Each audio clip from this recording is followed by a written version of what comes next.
ينقله أرضا وسماء يا رب. الحمدللہ والصلاة والسلام علی رسولہ الکریم، اما بعد۔ پارہ نمبر 12 سورۃ الہود سے ہم شروع کرتے ہیں۔ سورۃ الہود میں اللہ تعالیٰ نے مختلف انبیاء کا تذکرہ کیا ہے، تو اللہ تعالیٰ نے اس کتاب کے بارے میں بیان کیا، یہ کتاب تفصیل کرنے والی ہے، وضاحت کرنے والی ہے۔ تو اس کتاب میں بہت سارے قصے ہیں جو وضاحت سے اللہ تعالیٰ نے بیان کیے ہیں۔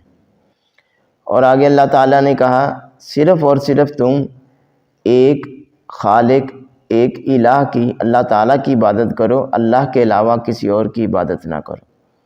اللہ تعالیٰ سے ہر وقت توبہ اور استغفار کرتے رہنا چاہیے۔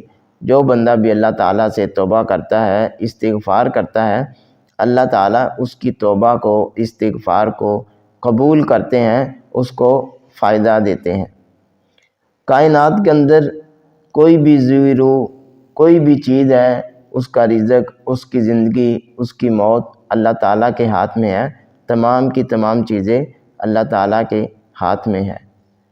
تو عذاب کا ایک وقت مقرر ہے، جب ٹائم آ جاتا ہے، وقت آ جاتا ہے عذاب کا، پھر عذاب ٹلتا نہیں ہے، نہ ہی لیٹ ہوتا ہے۔ تو عذاب سے پہلے اس وقت سے پہلے اللہ تعالیٰ سے توبہ اور استغفار کرتے رہنا چاہیے۔ اللہ تعالیٰ نے اس بات کی طرف اشارہ کیا ہے کہ ہم اگر کسی کو کوئی نعمت عطا کرتے ہیں، اپنی طرف سے کوئی رحمت دیتے ہیں، تو اگر وہ چھن جاتی ہے، ختم ہو جاتی ہے، تو انسان بہت ہی جلد مایوس ہو جاتا ہے، اللہ تعالیٰ کی ناشکری کرنے لگ جاتا ہے۔ لیکن اگر کسی انسان کو تکلیف کے بعد ہم رحمت دیتے ہیں، آسانی دیتے ہیں، تو وہ بندہ پھر فخر کرنے لگ جاتا ہے، تکبر کرنے لگ جاتا ہے۔ لیکن دونوں صورتوں میں ہی اگر آسانی آئے یا تکلیف آئے، آسانی ختم ہو جائے، ہر وقت اللہ تعالیٰ کا شکریہ ادا کرتے رہنا چاہیے، اللہ تعالیٰ کی عبادت کرتے رہنا چاہیے۔ اس قرآن کا، کتاب کا اللہ تعالیٰ نے چیلنج کیا ہے مکہ والوں کو، اگر تم سمجھتے ہو یہ کتاب ایک عام انسان کی طرف سے ہے، تو پھر تم اس کے مقابلے میں چند صورتیں، بعشر سور، 10 صورتیں لے آؤ، لیکن تم اس سے عاجز ہو نہیں لا سکتے، اس لیے کہ یہ کتاب اللہ تعالیٰ کی وحی ہے، کلام اللہ ہے، یہ اللہ تعالیٰ کی کتاب ہے، اللہ تعالیٰ کی طرف سے ہے، یہ کسی عام انسان کی طرف سے نہیں ہے۔ اللہ تعالیٰ نے مثال دی ہے کہ ایک انسان جو سننے والا ہے اور ایک انسان سننے والا نہیں ہے، ایک دیکھنے والا ہے اور ایک دیکھنے والا نہیں ہے، دونوں برابر کیسے ہو سکتے ہیں؟ تو ایسے ہی دین اور اسلام، حق اور باطل، ہدایت اور گمراہی، یہ بھی برابر نہیں ہے۔ تو اس لیے دین اسلام کو قبول کرنا چاہیے۔ اللہ تعالیٰ نے مختلف انبیاء کا تذکرہ کیا ہے۔ نوح علیہ السلام کا واقعہ ہے۔ نوح علیہ السلام نے اپنی قوم کو اللہ کی طرف دعوت دی، اللہ کی وحدانیت کی دعوت دی، لیکن انہوں نے نوح علیہ السلام کا انکار کیا۔ نوح علیہ السلام کی تبلیغ کو انہوں نے نہیں مانا، تو پھر اللہ تعالیٰ نے نوح علیہ السلام کو ایک کشتی بنانے کا حکم دیا، اور نوح علیہ السلام کے جو خاص لوگ تھے ان کو کشتی میں سوار کرنے کا، اور نوح علیہ السلام نے اپنے بیٹے کو دعوت دی، لیکن نوح علیہ السلام کا جو بیٹا تھا اس نے انکار کیا۔ تو اس سے ایک بہت بڑا سبق ہے ہمارے لیے۔ یہ بھی ایک اللہ تعالیٰ کی نشانی ہے کہ اللہ تعالیٰ چاہے ایک نبی، ایک پیغمبر، ایک رسول کا بیٹا، کسی کا والد، کسی کے رشتہ دار اگر ایمان نہ لائیں، ہدایت نہ لائیں، تو یہ اللہ تعالیٰ پر ہے۔ کسی نبی کے بھی اختیار میں نہیں ہے کہ وہ ان کو ہدایت کی طرف راغب کر سکے، ہدایت اللہ تعالیٰ کے ہاتھ میں ہے۔ اسی طرح قوم عاد کی طرف اللہ تعالیٰ نے ہود علیہ السلام کو بھیجا، قوم سمود کی طرف صالح علیہ السلام کو بھیجا، مدین کی طرف شعیب علیہ السلام کو بھیجا۔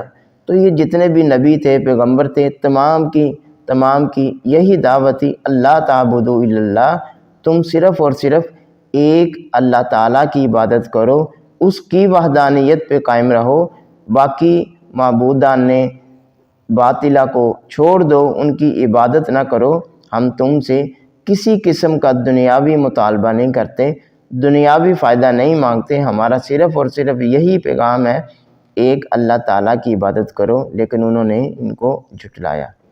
ابراہیم علیہ السلام کا واقعہ ہے۔ ابراہیم علیہ السلام جد الانبیاء ہے، تو اللہ تعالیٰ نے ان کو بڑھاپے کی عمر میں بیٹے کی خوشخبری دی، بیٹا عطا کیا۔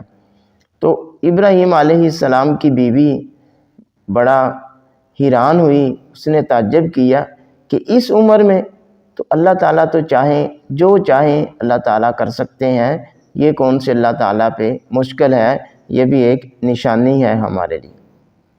بنی اسرائیل کا واقعہ ہے۔ بنی اسرائیل جس پہ اللہ تعالیٰ نے طرح طرح کی نعمتیں کی، بے شمار نعمتوں سے نوازا، لیکن انہوں نے بھی جب بھی موقع آیا رسولوں کی مخالفت کی، رسولوں کو جھٹلایا، رسولوں کو قتل کیا۔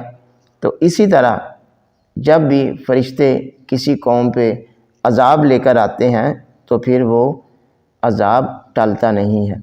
ایسے ہی قوم لوط کا واقعہ ہے، جس کے اوپر فرشتے عذاب لے کر آئے، اور اس قوم کا ایک بہت ہی برا فعل تھا، وہ ہم جنس پرستی کرتے تھے۔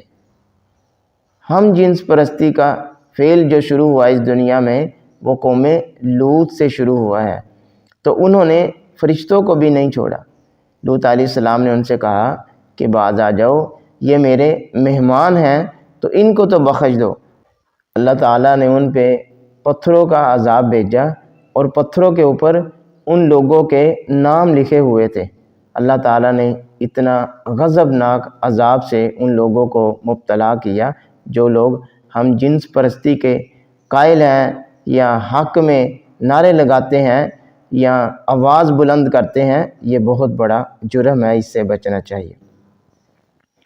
نماز اللہ تعالیٰ نے امت محمدیہ سے پہلے بھی امتوں پہ نازل کی تھی، ان کو حکم دیا تھا، نماز تھا، لیکن اس کا طریقہ اور رکعات وہ مختلف تھا امت محمدیہ سے۔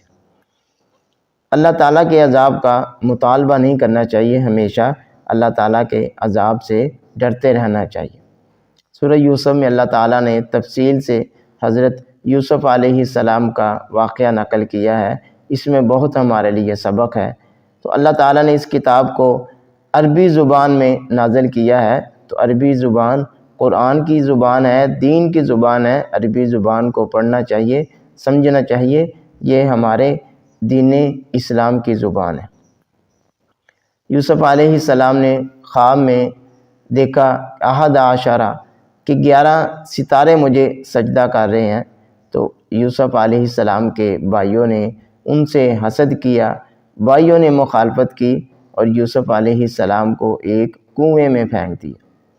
کنویں سے نکل کے حضرت یوسف علیہ السلام مصر کے بازاروں میں بکتے بکاتے ایک بادشاہ کے گھر پہنچ گئے۔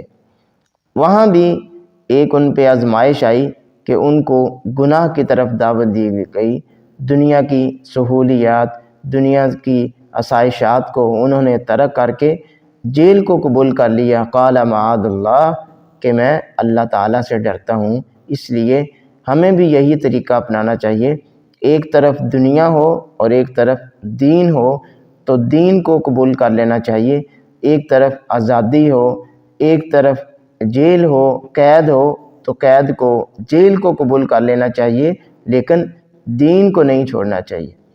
لیکن اللہ تعالیٰ نے جیل میں ان کے پہنچنے کے بعد بھی علم و حکمت جو اللہ تعالیٰ نے ان کو دی تھی، جیل میں بھی ان پہ واضح ہوئی، لوگوں نے دیکھا کہ یہ نیک آدمی ہے، یہ اچھا انسان ہے، تو لوگ حضرت یوسف علیہ السلام سے مسائل پوچھتے تھے۔